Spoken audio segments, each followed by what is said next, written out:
Center X was created after the LA uprisings of 1992, and it was a response from the School of Education, who did some soul searching and sort of realized that they needed to do more to support teachers in urban areas. The mission of the center is to transform public schools, to work towards justice and equity in our communities for our students and for our teachers.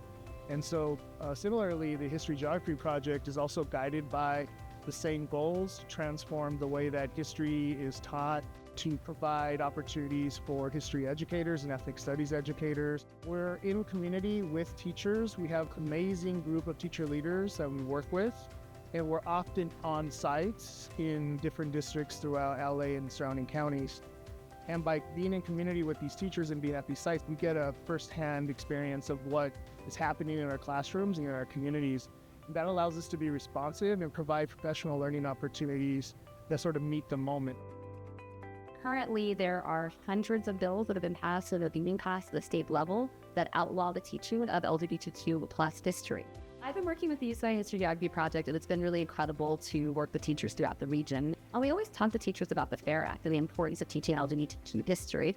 And what we find is that a lot of teachers agree with us, but they're having trouble actually doing it, actually implementing it. So the main goal is curriculum, but we also are aware of the political climate that we're operating in, right? So it's not just about curriculum. We know that we're doing something called, we are also movement building, right? And so a lot of teachers feel like even if they're doing LGBTQ history in their communities, a lot of teachers feel isolated doing that. One of the main goals, one of the things that's important about this program is bringing together those teachers who are doing this work and are pushing this work forward in their communities to create a community of our own, right? And to create the kind of community that empowers teachers and give them the skills, the knowledge they need to go back to their communities and be even stronger leaders. One has always been committed to sort of celebrating and understanding the lives of LGBTQ people. And that's what we're doing here at our Teacher Symposium. We're developing resources for teachers through a unique partnership with the UCLA History-Geography Project, One Institute, the One Archives, and the L for Safe Schools at the LA LGBT Center. And our goal is really to make sure that teachers have the tools and the knowledge that they need to be able to implement the Fair Education Act in California. So I think archival sources and primary sources are incredible troves of information and knowledge. We really value, especially as history educators, the opportunity to actually be here in the archives and engage with those materials directly and think about how they can be useful in our courses and frameworks. One of the most important things, not just content-wise in being able to talk and learn about LGBTQ plus people and the history that is erased from textbooks, a lot of educators don't know the history. So coming to a symposium like this gives us the historical knowledge that makes us feel more confident to teach students. It's also just a great way to collaborate with one another. You are learning from K-12 teachers across Los Angeles, learning about the amazing programs and supports that are already in place at other schools that you can kind of borrow and take back to your own school to positively affect student here. We are really proud of the work that we do in co-collaborating curricula for teachers, especially in ethnic studies and doing course redesigns. So there's been a lot of changes with regard to how history, social sciences should be taught. So a lot of it is now based on how do we teach content, literacy, inquiry, and citizenship to our students. We also have a whole focus on inquiry. Like how do we get teachers to ask engaging questions for students so that they're going to really do the historical thinking and the heavy lifting of what historians do.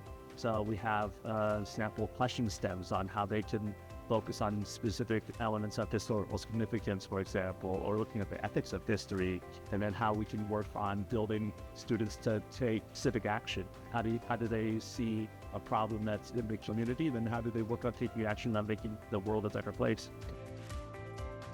One of the things that we've worked really hard to do is how do we coach teachers to be intentional and mindful about what they bring into their classrooms and what that looks like, how that connects to the playground, and how that connects to community. And so today we started as teachers just sit with one another, first grade teachers, 11th grade teachers, talking about what are the differences of how you teach kids, how do you bring materials. It's really exciting to bring teachers to talk to one another, to share materials, to explore archives, right? And do what historians do, so that then hopefully, and usually it works, they go back and get the kids to do the same. In this time of political censorship, we need to protect what we have as much as possible, and we need to be bringing in as many educators to know that it exists here and to take it from the university and the one archives like into the real world. And so that's why I really love what like the History-Geography Project does, is like the whole purpose is taking kind of dismantling the ivory tower part of it and saying like, okay, we're this academic institution, we have all of these resources, like let's bridge the gap between the university and like the surrounding communities.